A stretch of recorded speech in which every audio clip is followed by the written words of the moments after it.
Hey everyone, welcome back to our channel. അപ്പോൾ ഇന്ന് ഞാൻ നിങ്ങൾക്ക് എങ്ങനെ ഡെയ്സി ഫ്ലവേഴ്സ് ഈസി ആയിട്ട് എംബ്രോയിഡറി ചെയ്യാമെന്ന് കാണിച്ചു തരാം.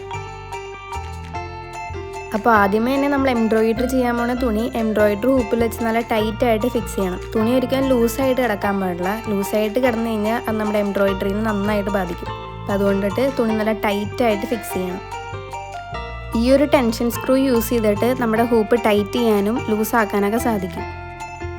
ഞാൻ ഇവിടെ ഒരു 5 രൂപയുടെ കോയിൻ യൂസ് ചെയ്തിട്ടാണ് റൗണ്ട് വരച്ചെടുക്കുന്നത്. ആ ഒരു റൗണ്ടിൻ്റെ ഉള്ളിലാണ് നമ്മൾ നമ്മുടെ ഫ്ലവർ എംബ്രോയിഡറി ചെയ്യാൻ പോകുന്നത്. പെൻസിൽ വെച്ച് നമ്മൾ വരച്ച് ചെയ്യുമ്പോഴത്തേക്കും നമുക്ക് റബ്ബർ വെച്ച് മായ്ച്ചെടുക്കാൻ പറ്റും. ഇപ്പം ഞാൻ വരച്ചെടുക്കുന്ന ഈ പാറ്റേണിലാണ് ഒരുമിക്ക ഫ്ലവേഴ്സ് നമ്മൾ എംബ്രോയിഡറി ചെയ്യാനായിട്ട് യൂസ് ചെയ്യുന്നത്. എംബ്രോയിഡറി ചെയ്യാനായിട്ട് സാധാരണ നോർമൽ സ്റ്റിച്ചിങ് നീഡിൽ തന്നെ മതി. പിന്നെ ഈ ത്രെഡിന് 4 രൂപ 6 രൂപയൊക്കെ ആവുള്ളൂ.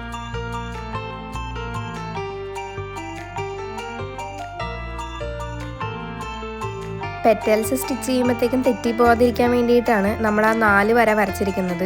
അപ്പോൾ ആദ്യമേ തന്നെ നമ്മൾ ആ 4 വരയിലാണ് നമ്മൾ സ്റ്റിച്ച് ചെയ്യണത്. അത് കഴിഞ്ഞിട്ടാണ് നമ്മൾ അതിൻ്റെ ഇടയിലൊക്കെ സ്റ്റിച്ച് ചെയ്യുക. അപ്പോൾ നമ്മുടെ പെറ്റൽസൊക്കെ കറക്റ്റായിട്ട് വരും, തെറ്റിപ്പോകാതെ. ഹാൻഡ് എംബ്രോയിഡറി ശരിക്കും ഒരു റിലാക്സിങ് ഹോബി മാത്രമല്ല, ഒരു സ്മോൾ ബിസിനസ് ഐഡിയ കൂടിയാണ്. ഇത് ആദ്യമായിട്ട് ചെയ്യാൻ തുടങ്ങുന്നവരാണെങ്കിൽ ആദ്യമേ തന്നെ സക്സസ് ആവണമെന്നില്ല. 2-3 വട്ടം ചെയ്ത് വരുമ്പോഴത്തേക്കുമാണ് കറക്റ്റായിട്ട് വരുള്ളൂ.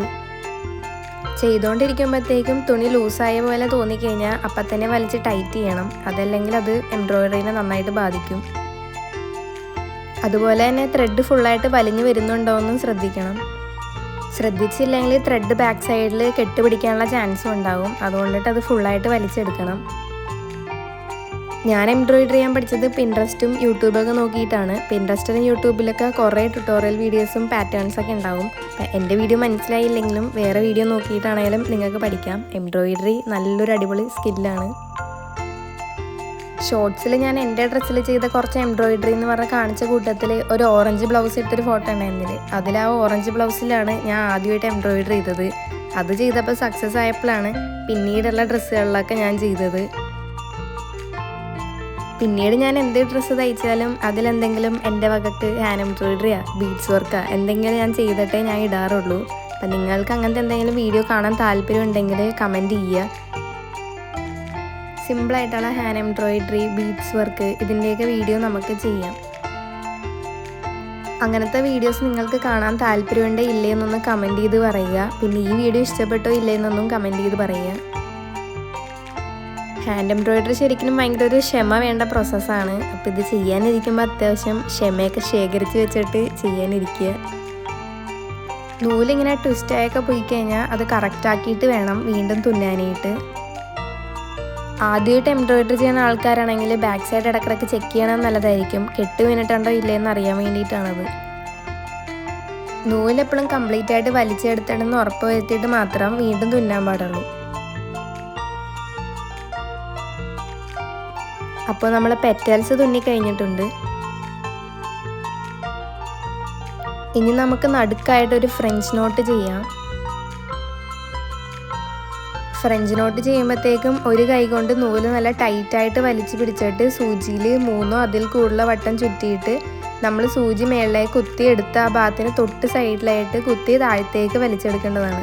ചില സമയത്ത് ഇങ്ങനെ സൂചി വലിക്കുമ്പോഴത്തേക്കും ടൈറ്റായ കൊണ്ടിട്ട് സൂചി ഇറങ്ങി വരില്ല. പൊടിക്കൊന്ന് ലൂസാക്കി കൊടുത്തിട്ട് സൂചി വലിച്ചെടുക്കണം. ശരിക്കും ഫ്രഞ്ച് നോട്ട് ചെയ്യാനായിട്ട് സൂചിയിൽ 1-2 പ്രാവശ്യമോ ചുറ്റിയാലും മതി. പക്ഷേ 3 വട്ടം ചുറ്റിയാലാണ് കുറച്ചുകൂടി എടുപ്പായിട്ട് നിൽക്കുക. അതുകൊണ്ടിട്ടാണ് ഞാൻ 3-ഓ അതിൽ കൂടുതലോ എന്ന് പറഞ്ഞത്. നൂല് വലിച്ചെടുക്കുമ്പോഴത്തേക്കും കെട്ട് വീഴാതെ മെല്ലെ പയ്യനെ വലിച്ചെടുക്കാനായിട്ട് ശ്രദ്ധിക്കുക. കെട്ട് വീണ് കഴിഞ്ഞാൽ പിന്നെ അടിച്ചിട്ട് ഒന്നുകൂടി തുന്നേണ്ടി വരും. ഫ്രഞ്ച് നോട്ട് എപ്പോഴും ആദ്യമേ തന്നെ ശരിയാവണം എന്നില്ല. കുറച്ച് വട്ടം പ്രാക്ടീസ് ആയി കഴിയുമ്പോഴത്തേക്ക് അത് കറക്റ്റായിട്ട് വരുള്ളൂ.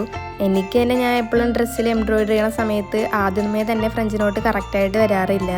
ഈ പ്രാവശ്യം മാത്രമാണ് എന്തോ ഭാഗ്യത്തിന് അത് കറക്റ്റായിട്ട് വന്നത്. അത് ഞാൻ ഇതേപോലെ ഇങ്ങനെ സ്ലോവിൽ ക്ഷമയോടെ വലിച്ചെടുത്തുകൊണ്ട് മാത്രമാണ് അത് കറക്റ്റായിട്ട് വന്നത്.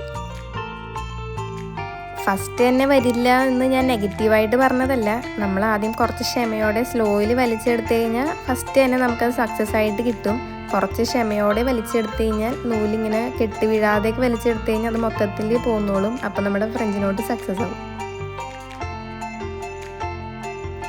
നൂലിങ്ങനെ ട്വിസ്റ്റായി പോയി കഴിഞ്ഞാൽ അതൊന്ന് ശരിയാക്കിയിട്ട് വലിച്ചെടുത്താൽ മതി.